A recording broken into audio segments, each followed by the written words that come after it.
Mesdames, Messieurs, bonsoir. Juste un petit rappel pour les journalistes francophones qui souhaiteraient avoir une traduction. Vous disposez de casques au fond de la salle si vous voulez et n'hésitez pas à poser une question en français et elle sera traduite. That was a message for a French-speaking journalist.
Good evening, everyone. Just wanted to remind everyone to, if you want to ask a question, just raise your hand and state your name and outlet name. Thank you so much. Bonsoir, un petit rappel, si vous voulez poser une question, levez la main, donnez le nom de votre média et votre nom. Merci.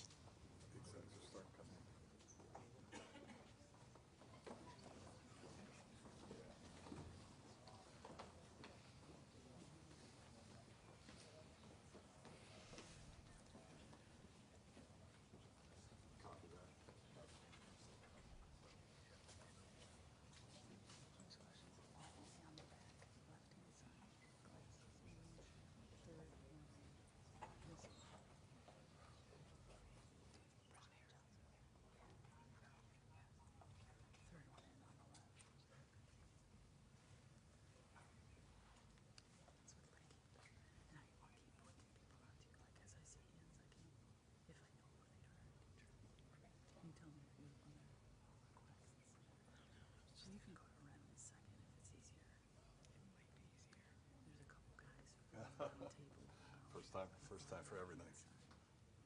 Okay.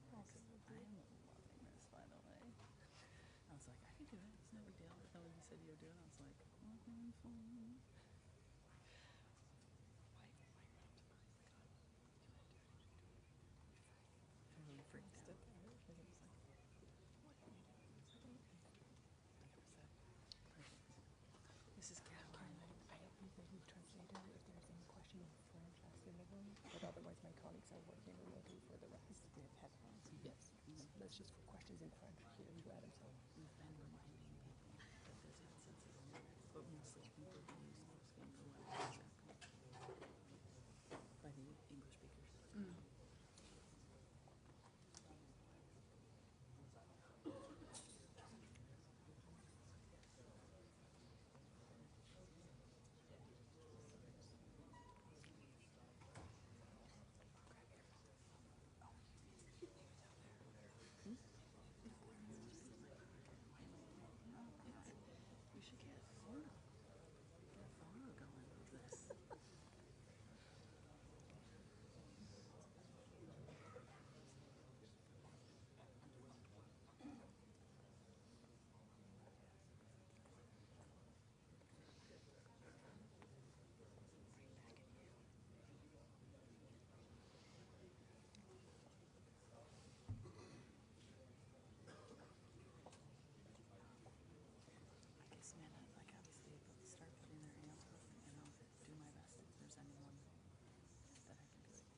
Line up that guy. Yeah, okay. If Reynolds doesn't have his hand up, then Reynolds second. Okay. you want me to tee up one of them? We'll do Reynolds. We'll do Reynolds second. Yeah, and then we'll just roll. Where is Reynolds? Reynolds is right. You see the lanyards? He's right behind him, scratching his face. Oh, yeah, yeah. Sorry, you like, I know him very well. I was just like, why can't I see him? Okay. Yeah, I know. What is that?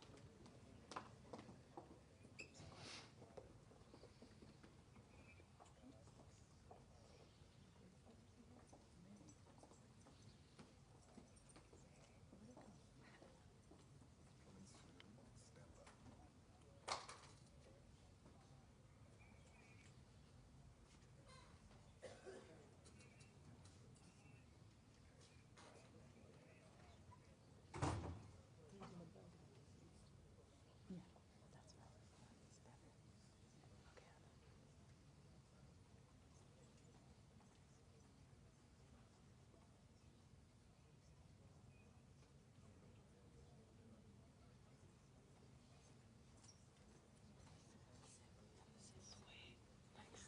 Sorry, I placed mine on there. I think it's fine. I'll step away as well after, or do you want me to stay here?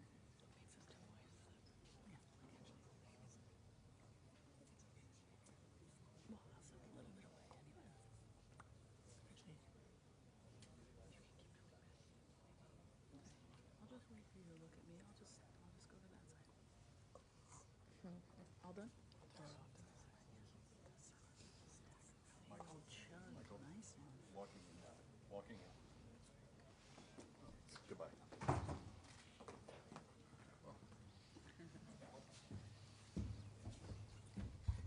Thank you all for being here at the Paris Games 2025, presented by TISO. We're going to start with some remarks from Commissioner Silver.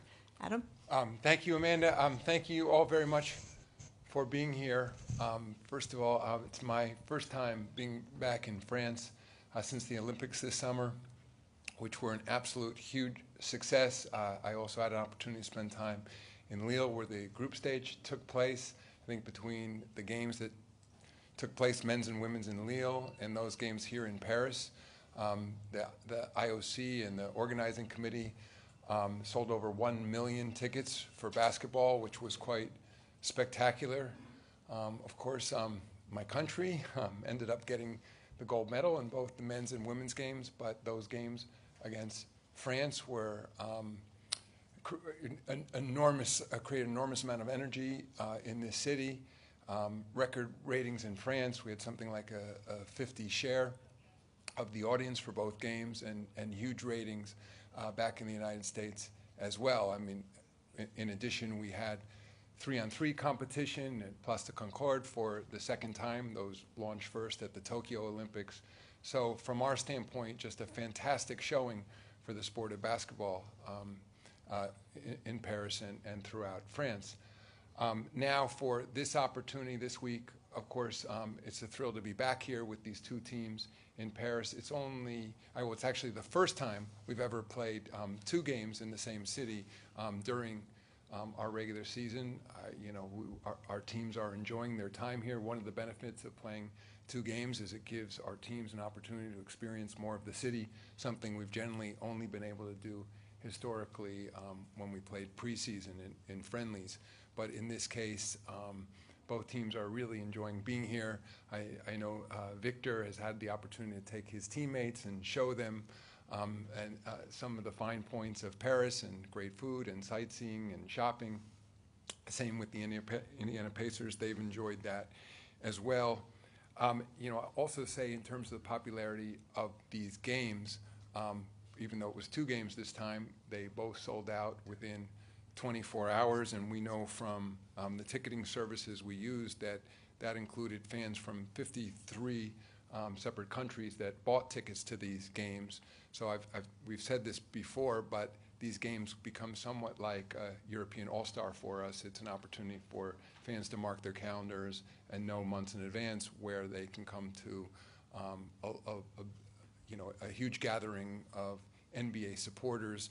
You know, this week we've had the opportunity to have an NBA week, an NBA house, an NBA Paris Jam. So that includes activities for fans, clinics for children, you know, of course, boys and girls. By the way, you know, Sabrina Onescu, who's on the championship New York Liberty, is here with us as well. So we have the WNBA represented, and it's great to hear too. In many of the meetings I've had this week, many of our partners and potential partners have expressed strong interest in the growing women's game. So that's something we're also focused on. A few words about Victor Wembanyama. There's no doubt he's a very special player and enjoys tremendous popularity here in Paris and throughout France. I'll say that popularity is now being shared with fans around the world. At this point, he's already the third most followed player on social media in the world, and he's the fifth in jersey sales on our global statistics. So it's quite remarkable. I've been talking to a few people about a moment he had when he was in New York. He played the Knicks on Christmas Day, and then he played the Brooklyn Nets a few days later, so he spent some time in New York. And Victor, who plays chess, went down to a famous park in New York City, Washington Square Park, and brought his chessboard and just began playing a few games. And, you know, within, you know, a few days, something like 100 million people had seen that on social media. So it just speaks to the popularity of Victor and the dramatic interest we're seeing in players' lifestyles and their interest and everything they enjoy doing. So that was remarkable. The two teams that are here, the Pacers and the Spurs, both have their team owners with them. In the case of the San Antonio Spurs, they're represented by Peter John Holt, who is part of the Holt family that's been the longtime owners of the San Antonio Spurs. Thrilled to have him, members of his family and other members of their ownership group here too, supporting the franchise, and they brought a large traveling party with them. Same for the Indiana Pacers.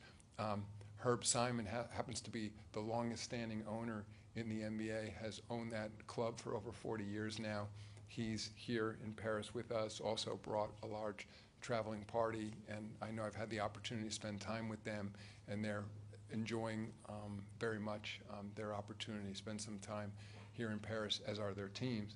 And I'd also say, speaking of the players, of course we have a tremendous number of international players in this league. It's called, you know, roughly 30% of our players representing, at least on opening day, 43 different countries. So there's much more of a global sense around our teams and a desire to experience new countries and new locations. And I'd say, thinking about my time over the many years with the league, it's really wonderful to see these teams and their coaches really embrace the opportunity to experience these great cities. And so players, you know, learn from each other, get around the community, just like the Spurs can learn from Victor, other international players on this trip. But, you know, there's also, you know, another French player too on the San Antonio Spurs. So it's quite exciting for these teams, and coming with that is a great bonding experience as well for them. Just the time they spend with each other here, the time away from home,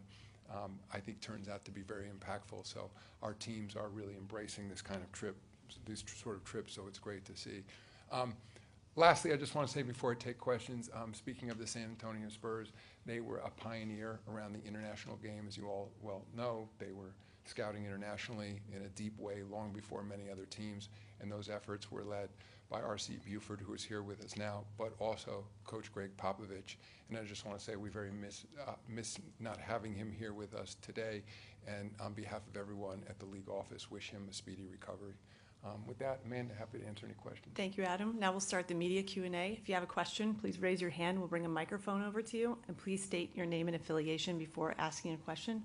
First question is going to be all the way back on the left, last row, three people in. Good evening, Mr. Silver. Sami Sadiq for the French newspaper L'Equipe. Thank you for your time. We've heard many rumors about the NBA's plans in Europe, maybe to launch something, maybe not this season, maybe next season, or the one after that. Do you have already an agreement maybe with FIBA to create something? And what do you make of the EuroLeague's decision to re-sign with their partner IMG? Does that put an end to the discussions between the NBA and them, and is like a clash inevitable in the future? Thank you very much. Sure, thank you for the question. I won't speak specifically on the IMG relationship with the EuroLeague other than to say I know the IMG folks very well, and they are an excellent marketing company, and we've been partners in the past with the EuroLeague and are close with many of their clubs and are appreciative of the effort that's gone into growing basketball throughout Europe. I'd say from the NBA standpoint, we continue to explore what opportunities may exist to help continue to develop the basketball infrastructure here. We have, in the past, I've talked about our exploration of a potential league here. I'd say to the extent we're looking at that opportunity, it would just be one piece of a larger approach to basketball throughout Europe. I mean, anything we do would include a partnership with FIBA, although there are no agreements in place right now. We're still in exploratory stage, but I would say anything we've done globally has been with FIBA as our partner, as, for example, the league that we're operating in Africa right now. But we've used this opportunity here over the last few days. Mark Tatum, the Deputy Commissioner, is here, who oversees international, to have meetings with many different stakeholders. And those stakeholders include leaders of clubs, it includes FIBA, it includes media companies, traditional sports sponsors, just to best understand the landscape here and to see what the opportunity may be. So, as I said, we have no agreements in place. We're not ready to make any additional announcements, and we're continue to learn all we can and to see if there is a path to move forward. I'll just say I joined the NBA right before the famous Dream Team in 1992 and have been closely watching the development of European basketball over those many years. And while Europe continues to develop some of the very best players in the world, many of our most recent MVPs, of course, are European, we think that the commercial opportunity has not kept pace with the growth of the game. And what we do at the NBA is we run leagues. We, of course, run the WNBA. We have the league in Africa I mentioned. We have the G League. We have a 2K video league. So we operate 5 different leagues, and we think it's an expertise we have. And so we are looking very closely to see if there's an opportunity to professionalize the game to another level here, to create a larger commercial opportunity, and not just because commercial opportunity suggests you can grow revenue, but because we believe that with markets, if you can create proper incentives, you can get significant additional investment, and ultimately that's the way to grow the game at all levels. So that's what we're continuing to look at right now. Next question is on the right side, third row back and third person in. Hi, Adam. Tim Reynolds with the AP. How are you? Good to see Tim, you. good to see you. Hi, Adam. 2 years ago at this game, Victor was coming as a fan, and everyone knew he would be the #1 pick a few months later, and you got asked a lot of questions that night about Victor, and you were very cautious about not heaping too much pressure or expectation on then a 19-year-old shoulders. When you look back to whatever your private thoughts were at that point, has he exceeded or matched, or I guess how has the reality sort of matched whatever you thought would be possible when Victor came to the NBA? Thank you. Thanks, Tim. I would say Victor's exceeded my expectations only because, having been with the league for a long time, we've seen lots of projected #1 picks who did or didn't go #1, but even when they went #1, maybe due to no fault of their own or because of an injury or things just didn't work out, didn't meet the high expectations people had of them. So I tried to stay level-headed in terms of what the potential is for a player. Of course, in the case with Victor, there was a body of work, even when we were back then in Paris, where you could see, we were televising on NBA TV his club games. We were familiar with him. I had had the opportunity to spend time with him. There was never a doubt in my mind in terms of Victor's character, his motivation, his drive, his intelligence. All those things are very apparent when you talk to him. I'd say now all those qualities being translated into the NBA game. We didn't know at that time he was going to be with the San Antonio Spurs, which again, we would have all been happy from the league standpoint with whatever club he had gone to. But there, as I mentioned earlier, with R.C. Buford and Coach Pop, there were, a GM and a coach who had fantastic experience developing international players, developing big men. So I think that worked out very well. I think he's received excellent support there. And again, like you never know with these things. It's like interviewing people for jobs. Everyone in this room has hired someone for a job thinking that they were the perfect person and the candidate. And then when he or she took the job, you quickly realize, well, maybe they weren't the right fit. I think in the case of Victor, as I said, he's exceeded my expectations. One, just by his play on the floor, he's demonstrated that, but also in terms of his desire to engage with fans. I mean, that example I used about him playing chess at Washington Square Park, that was something he chose to do. The league had nothing to do with that, but it was, I think he loves to engage with people. He loves people. And we're also seeing what an incredible work ethic he has. I mean, and I love the fact that now people are actually talking about his defense. I mean, think about that, something that he really is focused on, and what a sign of a great player. I mean, everybody clearly easily sees offense statistics, but missed defense in a lot of cases. So, as I said, I'm very happy with him, but even now I'm always still being a little bit cautious. It's interesting, I was just looking, I think he just turned 21, and LeBron just turned 40. So there's the opportunity for 19 years of excellence. So I'm looking forward to seeing him play tonight and Saturday, and I would just say it's a pleasure to be part of a league with Victor Wembanyama. Next question's on the left, second row, second person in from the aisle.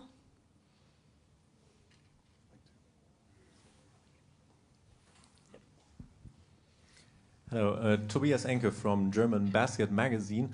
Adam, basketball in Germany as a sport has benefited from recent success like the World Cup and, of course, from the German NBA players. So it's not surprising that we get asked a lot about potential NBA game in Germany. What message do you have for German basketball fans? Stay tuned. We're looking very closely at potentially bringing a regular season game to Germany. It's something that our office in Europe is concentrating on at this precise time. Next question is on the right, second row, third person in. Hey, Adam. Hey, welcome. Thank you. Good to see you. Fellow New Yorker. Yes. I wanted to come back to the discussions about the European League. You said you've been meeting with stakeholders this week. What has the tenor of their reactions been? What kind of feedback have you been getting? The tenor of the meetings have been very positive. And it's not anti-anybody or anti-any other organization, but I think what we're hearing is that when they look at the success, I'll say soccer just so I don't confuse anybody because that's what we call it in the States, when they look at the tremendous success of soccer globally, but in Europe as well, and they sort of, most people in a meeting, they put one hand here, and they say that's the commercial success of soccer, and then they put their other hand here, and they say that's where basketball currently stands. And so when we look at that opportunity, and these potential partners do as well, what they're telling us is they believe that from a commercial standpoint, in terms of the networks they represent or are part of, or those consumer companies that they represent, that they think there's a desire to connect with consumers, particularly young consumers, which is generally the fan base of the NBA, that they think that the market is ready to do more in this sport. I'll add, what is I'm hearing back from people, it's something I know by virtue of being part of the NBA. The NBA is a unique league in my mind in that, of course, we represent the best basketball, and with the WNBA, the best women's basketball, but it's also a lifestyle brand. And I think that's something that comes up in many of the meetings, that there's a strong association with music, with fashion, with culture, with art. And I think there's a real appreciation for that the NBA is even something a little bit different than basketball. It's just pure basketball. And I think the way to grow this sport is to appeal to people beyond those who are hardcore basketball fans. And that's where our success has come in the United States and elsewhere. It's about the NBA brand. And I think that the notion we've heard back is that if you can bring those elements of the NBA brand and bring those to Europe as part of some structured league potentially, we think there's a real opportunity. All right, we're going to go to the right. It's about 6 rows back, 3 people in from the aisle. Hi, Mr. Silver. It's Damian Karikowski from Strefa Hanasa. I'm from Poland. I would like to just ask about the new TV deal that you signed, and if you think that it can leverage some availability for Europe and for Poland as well. You're referring to the new TV deals we did in the United States? Yes, yes. Yes. So number one, in many ways, those are global deals. 3 global companies: Disney, Comcast, NBC Universal, and Amazon. So one of the important aspects of these new television deals is it's a move from what I think of as traditional legacy television, over-the-air television, which is still very important, cable television, which in many ways is becoming less important, but then moving to streaming television. And streaming TV, which is really internet television, call it that, provides all kinds of opportunities for fans that you don't have through traditional TV. Number one, phone programming, games can be viewed on your phone or whatever portable device you have. What a huge advantage when you can carry your television with you, especially when there are time zone differences, and particularly for young people who tend not to watch as much traditional television, but watch streaming services, whether that be ESPN or Peacock or Amazon or YouTube for that matter. Young people tend to watch more programming on their phone, and putting aside opportunities in social media. In addition to the availability, those new services allow for all kinds of new functionality, that unlimited numbers of languages, dialects, cameras focused on particular players, human interest information that can come up while you're watching a game. Tap on a player, where's that player from, what are his statistics, etc. Merchandising opportunities, community activities, you name it. Those are things we're very focused on. So from those deals, yes, but we're also, and maybe this goes to your question, those deals are not exclusive around the rest of the world, as we still have opportunities. Bill Koenig is here, who runs the NBA's media business, having additional conversations with broadcasters here in France and elsewhere, so that we can supplement those deals with additional programming that's more local, including, for example, these 2 games will be available on over-the-air television. I mean, we want to make sure both that we can reach the broadest number of fans, but also that we're reaching fans where they are, and particularly with young fans, that tends to be on their phones. Thank you. Next question is going to be on the left-hand side, 3rd row back, all the way on the aisle. Adonis Jablonskis, Basket News coach, basketnews.com. Mr. Silver, staying on that European basketball topic, yesterday when you spoke with the French media, you mentioned that the likely scenario will be an independent European league. So even though the league would be entirely new, is it possible that the participating teams will include established and well-known brands like Real Madrid, Panathinaikos, for example? And second part of the question would be regarding the new teams. Could they be soccer brand affiliates in basketball, such as PSG, Man United, Manchester City, and others? And do you think they would be able to compete financially with other top European basketball teams? The quick answer to your question is everything is still on the table. So the potential to include existing clubs, absolutely, should there be interest. The opportunity to create sustainable competition, yes. Would we want to have a broad base of countries represented? Absolutely. I mean, that's the benefit we have now by coming in and looking at this from a blank canvas. I mean, incidentally, I recognize there's enormous history and tradition here in European basketball, and we want to respect those traditions. Obviously, the United States is used to closed leagues. Europe is used to open leagues, with promotion, relegation, et cetera. So we're looking at all those facets.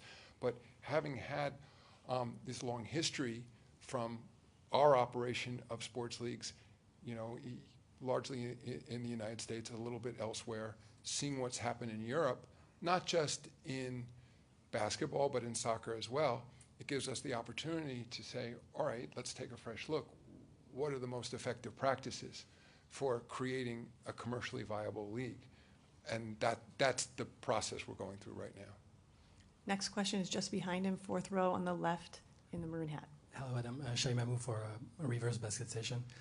With the game becoming more and more global, do you feel the need from the American fan base to find the next American faces for the NBA? For example, your fellow Duke Blue Devil, Cooper Flag. Do you think it could be one of the next faces of the league? I'm going to build off Tim's question, and the last person I want to put pressure on is Cooper Flag, but he looks pretty spectacular so far.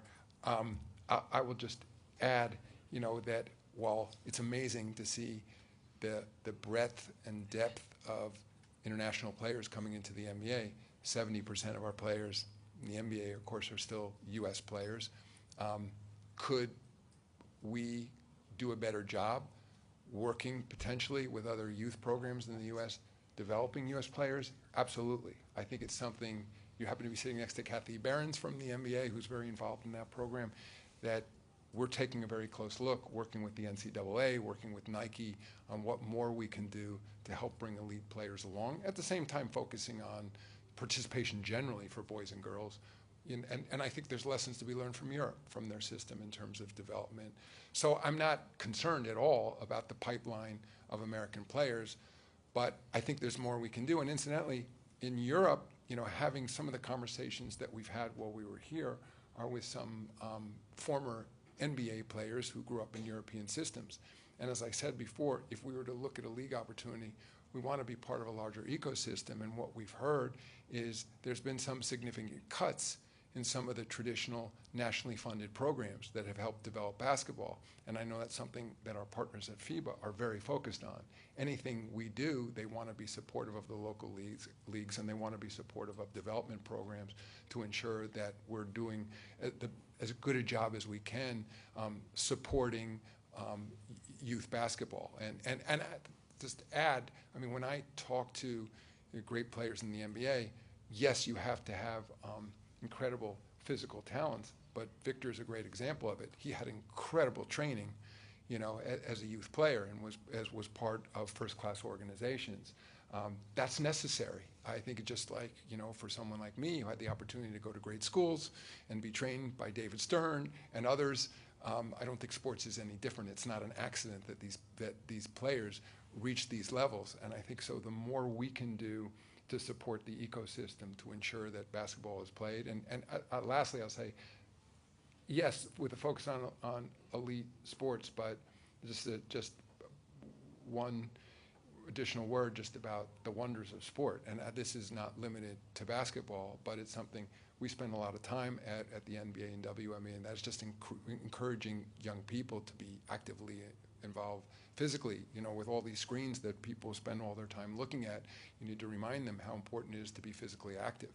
And basketball happens to be one of those sports where for boys and girls, you can play it alone, you can play it 3-on-3, 5-on-5, etc. That's why I'm so encouraged by what they're doing at the Olympic movement, that getting kids active and then teaching them the values of sport, respect, responsibility, hard work, all those wonderful things that come with sport, then for the vast majority of them, or almost all of them, who will never go on to play sports at an elite level, those are the important qualities that allow them ultimately to become top-notch journalists or league executives or lawyers, doctors, etc., all those common values. So that traditionally we've had so much support from governments around the world when we brought the game and the investments to these communities, because they see well beyond the commercial opportunities. They're focused on what we can do for these communities.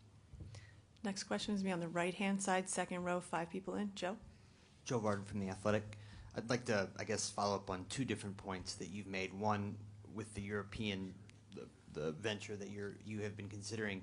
Is it fair at all to say that some of the momentum has stalled on your side as far as moving towards with your own league over here? And then the other thing I wanted to follow up with is there something about European development that you think could work in the U.S.?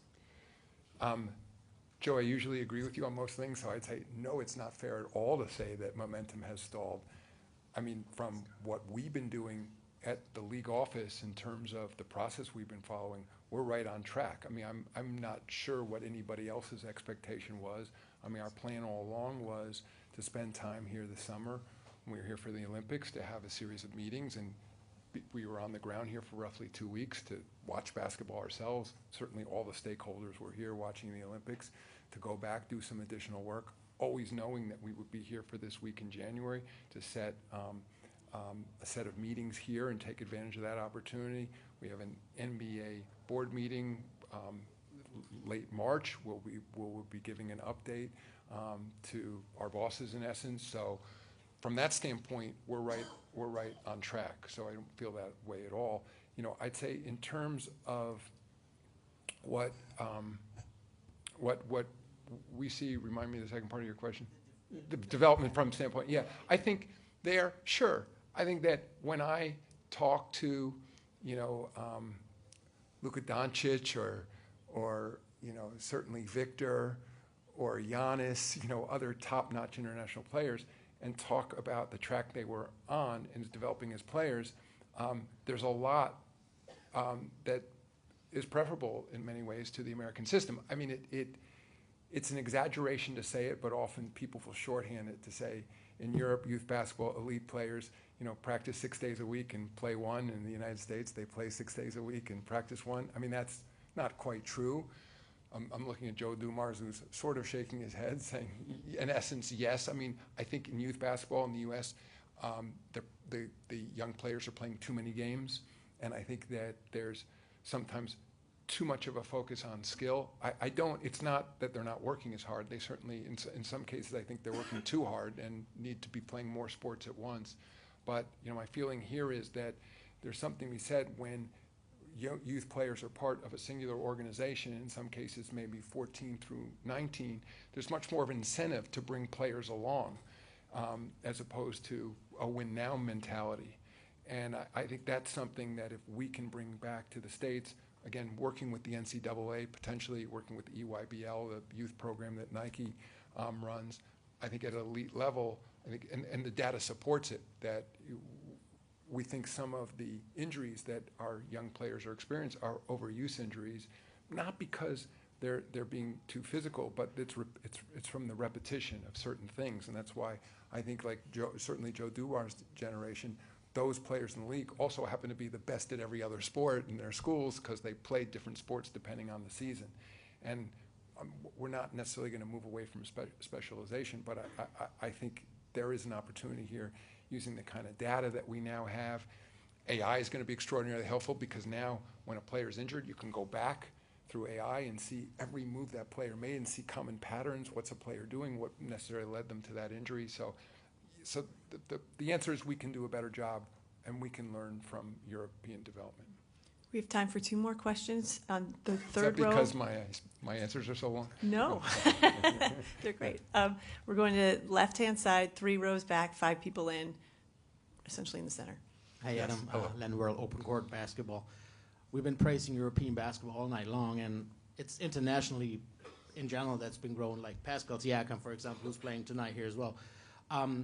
Regarding the upcoming All-Star weekend, you had a new plan to attract, you know, some new viewers and to make the game more competitive. Was something like a Team USA versus Team World something you've been maybe thinking about as it is used in different European leagues as an All-Star game? Yeah, we have explored the idea of doing a U.S. team versus a world team, and maybe we will do that one day. A couple thoughts on that. One is, as I mentioned, 30% of the league is international and the rest American players. So one, just not to say we couldn't figure out a way around this, but to the extent we want to have a fair process for picking all-stars, if you're picking half the players from a 30% pool and the other half from 70% pool, it might not be fair to the players. So that's one thing we're looking at. In addition, I want to be respectful of not just international basketball, but the incredible work that individual countries are doing. I mean, just by way of example, there's 14 NBA players from France. I mean, I could see that some international players would say, you know, that might have been the old days when it was U.S. against all of us. But, you know, we're not so bad that, you know, it's U.S. against 200 other countries, you know, that have players. So it may be, to me, a little bit of an old-fashioned concept where we come in as Americans and say, we'll take on the world. I'm not sure how well that would be received by our international players. So We're experimenting, as you mentioned, with a new format this year. I haven't given up, on All-Stars still being, competitive, entertaining games for the fans. That's certainly not where we were this year. Hopefully, we went back to the drawing board. We had direct conversations with many of the players, many of the perennial All-Stars to talk about what it is that we could put together from a competitive standpoint. And I'm optimistic this year that we landed on a formula that will work. And the last question, we're going to go on the right-hand side, second row, 4 people in. Okay. Hey, Adam. You mentioned, I think, last week on a podcast, you were looking at the three-point issue. And aside from asking, what are you considering in terms of fixes, do you feel like the NBA has kind of reached an efficiency trap that baseball reached a few years ago, where teams were behaving in a way where they were trying to maximize winning, but it ultimately hurt the product themselves, and baseball took a number of measures to try to fix that? And if you feel it has, like, does the NBA need to do something small or big in that regard? The answer is I'm not sure what we need to do as a result, but yes, I would say analytics, call it, takes sports, and to your point, it's not unique to basketball or the NBA, takes sports in a certain direction because it's a coach's and a general manager's job to win. They're not necessarily focused on the aesthetic appeal of the game, understandably, and then it's our role, and working here, Byron Spruell and Joe Dumars and Evan Wash to work with our competition committee and say, all right, we have to balance these interests, that they're going to operate under our current rules, just as we saw in baseball, and do everything they can to win under those existing rules. And then it's on us if we need to make adjustments in those rules, because we're also looking at the aesthetic appeal of the game. I think in the case of three-point shooting, it's absolutely that the analytics have taken teams in certain directions, to the point where, one aspect in particular that concerns me, and I've heard this directly from some players, that when you get to a point where something, I think, to a great player feels a bit unnatural, and in certain cases, in that category, I would put necessarily a shot that they would otherwise take, that the coach is saying that's a bad shot because your word efficient. It's not an efficient shot to take that two-pointer. Having said all that, as Joe has said before, the game changes over time. We're in a transition now. The other thing I've learned, and this also came directly from one of our advisors, speaking of Duke, Mike Krzyzewski from Duke University, he's also said to me in our competition committee, be careful not to overreact. Sometimes as adjustments happen, teams may swing a little too far in one direction and they may pull back. One example maybe is the Boston Celtics. We're an all-time high in three-point shooting in the league, and those numbers are coming down already now midway into the season. So I want to let it marinate a bit. We happen to have a competition committee meeting on Monday of next week. We have a general manager's meeting on Tuesday. I want to get direct feedback from our teams on what they're seeing. I should add, I do find night in, night out, we're watching the best athletes in the world do things that were unthinkable to me, when I first joined the league. So I'm enjoying watching the games. Is there a tweak? I'll just add, I'm not necessarily sure it's just three-point shooting.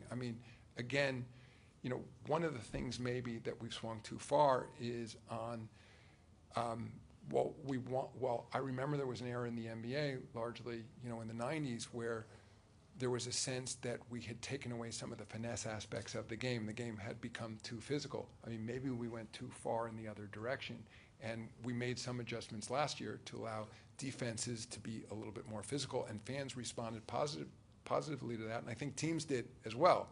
Some teams may have had some concerns with exactly how that adjustment was made, but the end result, I think, has been very positive from a fan standpoint. So those are the kinds of things that we're continuing to look at, because I've seen some incredible games. I just look at those Olympic games that I was here for, USA, Serbia, USA, France, in the medal round. Many people have said to me, those are two of the best basketball games they've ever seen. It just so happens that the three-point shooting in those games were at a higher rate on average than the average we're seeing in the NBA right now. And I don't think anyone said, oh, there's too much three-point shooting in those games.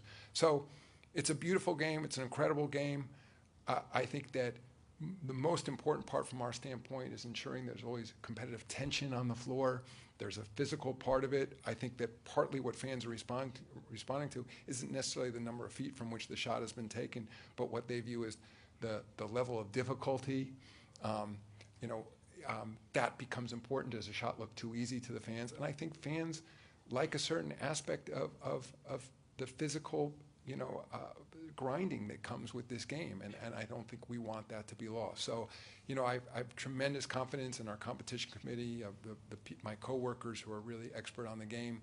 I think it's my job to listen to the fans as well, and to ensure that what we are presenting ultimately as the NBA product has the greatest appeal possible. And so, I'm listening to the critics. I don't want to overreact, but I think there potentially are some adjustments we can make.